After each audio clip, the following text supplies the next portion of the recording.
inscription. So with that outstanding chart of Dr. P's having been provided above, let's begin transcribing our presumed Paleo-Hebrew inscription from it, shall we? Starting with the top right letter as per Hebraic convention.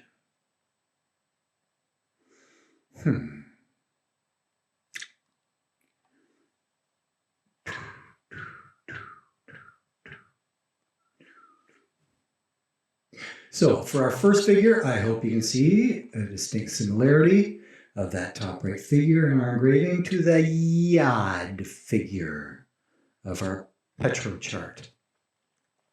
Hope that you can see a distinct similarity to the figures presented in that new kingdom column of our chronologically relevant column. A distinct similarity despite missing a prominent line, despite missing a horizontal line, makes us missing an overbearing and superfluous line. No, that defining line came much, much later for various other reasons, as you will see. Though it is remotely possible that the outline perimeter of this rock was supposed to be that missing line, but I rather doubt it. Too obscure for something so plain and totally unnecessary. Failing that, you might argue that the middle line is shorter than the other. One thing is not like the other, which avoids the similarity. Yes, but once again, that only makes the Hebrew figure even more ancient than the alleged Phoenician. Why?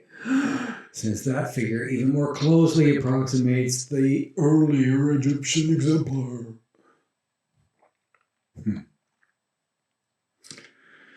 A figure that was simplified centuries earlier by the very first Hebrew, simplified by Abraham way up in Ur, simplified by removing extraneous lines and wedges, as well as by giving us shorter lines, giving us more simplistic yod to work with, or at least that is my keep it simple, stupid rationale for this figure modification, and I'm running with it. Yes, running with scissors in my arsenal. So, with the above yod identification in mind, our first figure would then have the basic phonetics out of a Y, as in yada yada, or as in Yoda Yoda for all you Star Wars freaks out there. But y'all get the picture, right? Now, y'all might say, Ron, you're being terribly inconsistent now. What about that puny line to the extreme right of our first figure above? Wouldn't that be extraneous as well? Indeed. That would indeed be extraneous as well. Or it might even be a vowel. What? Now, some of you may be saying, what? That's a ridiculous proposition for this preposition. After all, we were taught by the experts that vowel pointing only was a relatively recent Hebrew innovation. It was only a Middle Age AD innovation, right? Merely a helpful device created much, much later by those Masoretes, right? However, that sort of vowel minimizing reduces your vocabulary enormously and reduces your audibility enormously. Since an alphabet without is really straining credibility, not to mention. And the Phoenicians, Egyptians, and Elamites absolutely knew that. And not only that, but we all know the days of vowel, right? And no one disputes the existence of the A at that ancient time. And no one can dispute the tremendously wide variations of this very same consonant in the very same script either. Variants indicating some other element being introduced there as well. Elements like a vowel. Your basic elements like an A or an E or a U. And to that end, even Rolston admits that there were indeed Hebrew vowel pointings as early as the 8th century BC here. With Rolston then hedging his bets with perhaps even as early as the late 9th century BC. You know, your typical academic ambiguity. But this inscription is much, much earlier than that happy hedge of his. No, this is 15th century BC, or BCE, as those non-committal clowns like to call it. So, have you got a better proposal for that extraneous figure then? Just an accident? Just a slip of the rudimentary chisel, perhaps? Not very likely. No, this is pretty intentional stuff, folks. Stuff that had been deliberated on for quite some time. Hence the prototype. And no, we're not just talking those later vowel substitutions by those Phoenicians either. Utilitarian substitutions such as a Y for an I, and H for an O, and V for U. Consonantal substitutions for those so essential vowels. No, this puny sideline looks like the real thing, folks. Looks like the real vowel things you get to buy on Wheel of Fortune, that you get to buy to your very great gaming advantage. And you know, if you tilt your head a bit, that puny line to the extreme right even looks a bit like a small Hebrew patak. What?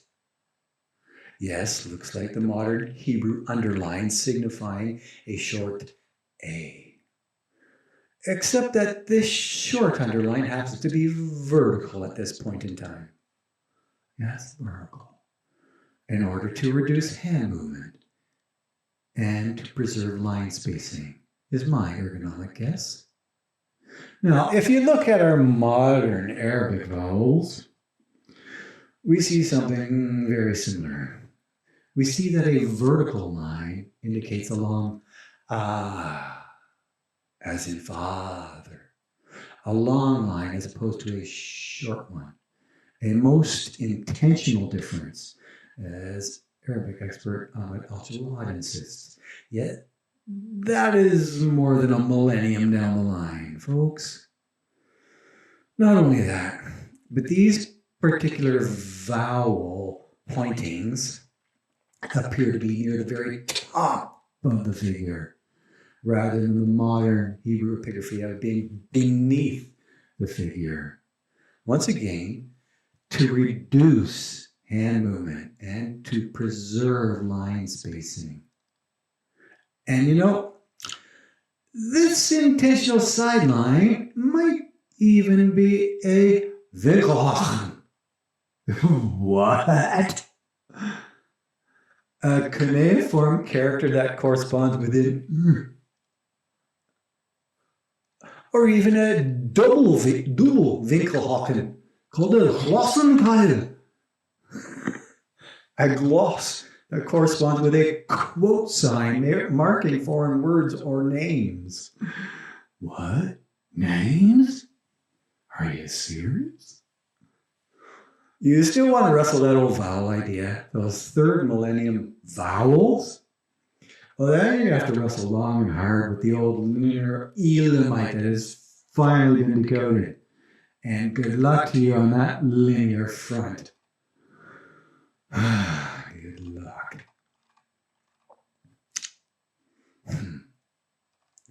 Next, we have a figure strongly resembling an H as an hut. An H.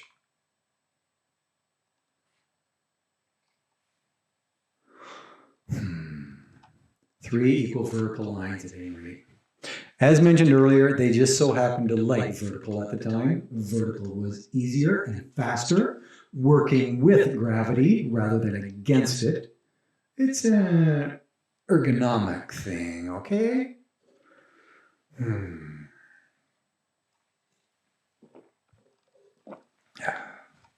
once again, let's just forget the horizontal lines on that chart for the moment. Since it seems that they did that sort of forgetting at times. They did that to conserve energy. When was the last time you chiseled rocks, right? Just consider it a speedy shorthand, if you like. Sort of like the Egyptians supposedly did with their hasty forward-leaning slash with the H. Except that our Hebrew slashes are a little more vertical, taking up a little less real estate. With modern-day Hebrew slashes taking up even less real estate. And then, much later, the Greeks took that same minimalist approach to this huffy letter H of theirs. A letter likewise derived from Sumerian figures. Removing one horizontal line, as well as shortening the vertical line from their baseline H above, ultimately rotating and then centering that horizontal line, giving us the Greek we have all come to know and love.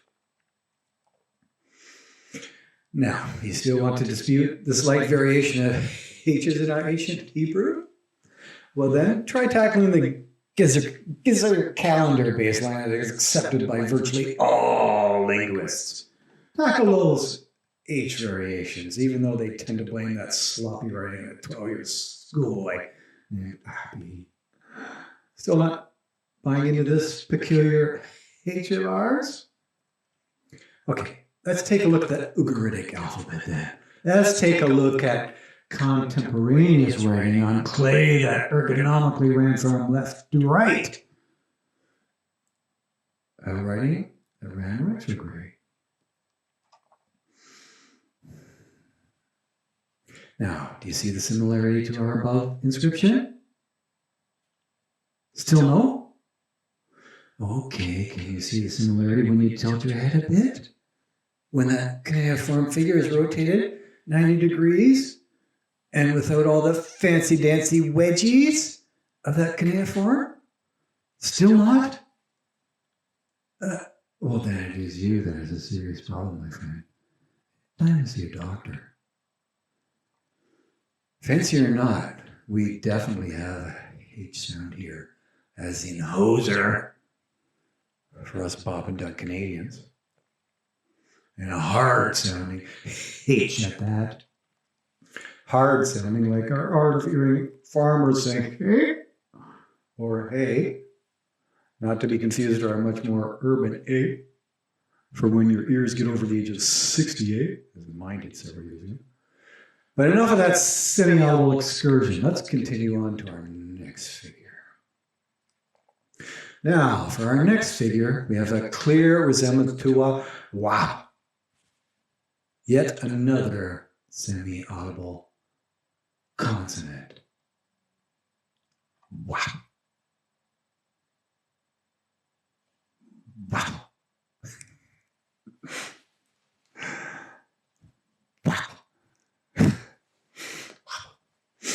A wow with an actually W sound as in wow. A sound unlike the present day V sound that it eventually morphed into when the puckering labial velar morphed into a toothy labial dental.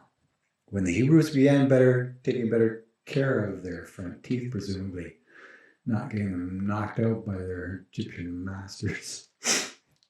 Incidentally, that wow symbol continues to exist in the Arabic, indicating the long vowel oo, as in moon now. And the morphology of that vowel is rather striking. Can you see the Arabic semblance to our vowel above? Ooh, ah, huh? Ooh, ah. Now, to add to that quasi-proof, that wow figure of ours just so happens to be surrounded by a footprint or two. Yes, surrounded by a tracing of the right foot on those sun-varnished rocks. A very fine tracing taking off the semi-thin and semi-hard desert varnish, with a gem of some sort, or with a quartz hard flint, a multi-purpose knife, only slightly sharper than quartz, or possibly taking that desert varnish off with a super hard diamond, a ruddy ruby, or a polishing sapphire, gems which they apparently carried with them at the time. The prevalent metal of that Bronze Age just wouldn't describe it. An engraving of the dominant foot, just like at Gilgalbaf, a tracing around some sandals. And they look like pretty solid sandals, too, even after countless miles of walking. Seems those sandals never wore out on that dull, soddy sand. An inscription that included the younger generation on it, a generation that would live to walk and talk in the promised land, unlike their squirrely parents. Now, for those of you troopers with the wonderful endurance of getting this far in this article, here is a very special blessing for you. Yet another tracing of sandals left at that location. But this time, it appears to be the left foot. A couple of smaller feet of the feminine gender, perhaps.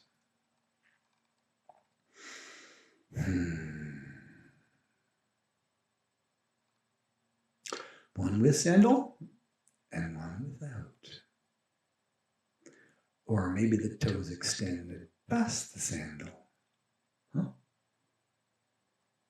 Regardless, how did that cute little seashell get there, right? A seashell at least 40 kilometers from the Red Sea. From any water whatsoever. Now, isn't that peculiar, huh? Falling out of the pocket of some tourist? Not likely. You can collect that. Or from some seagull carrying it that far. Or some personal sort of offering from a precocious little girl now. A little Hebrew girl expressing her thanks for preserving her daddy. But pardon that little shell excursion. Let's get back to our fabulous rock in question. Finally, on that first line, we have yet another H. That not so controversial as you might have thought. H, right? Another basic hech, like our awesome engraver made in his Editio Princeps, shown below.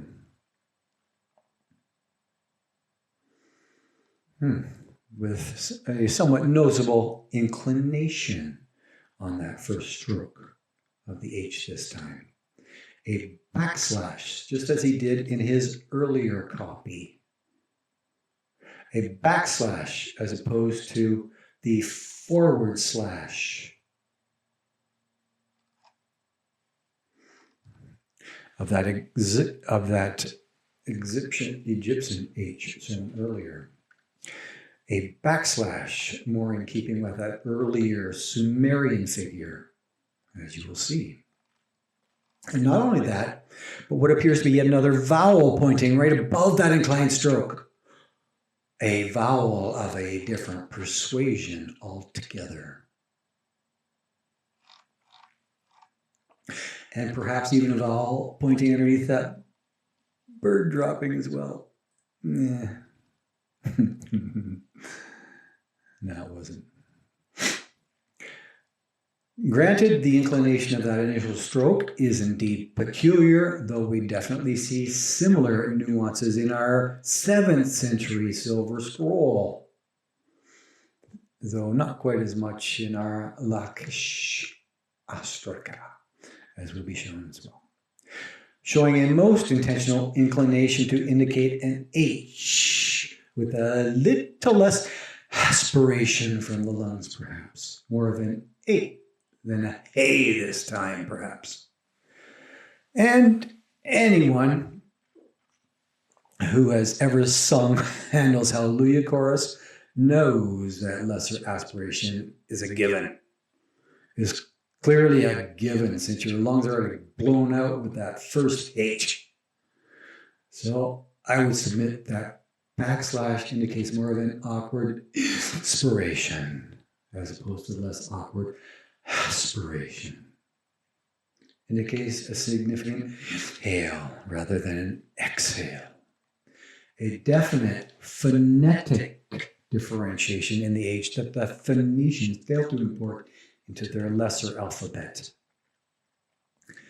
A failure which slowed down the Phoenician progress in linguistics somewhat, leaving them a little hindered in the process, you might say. So, putting this first line of our inscription all together, what have we got now, folks?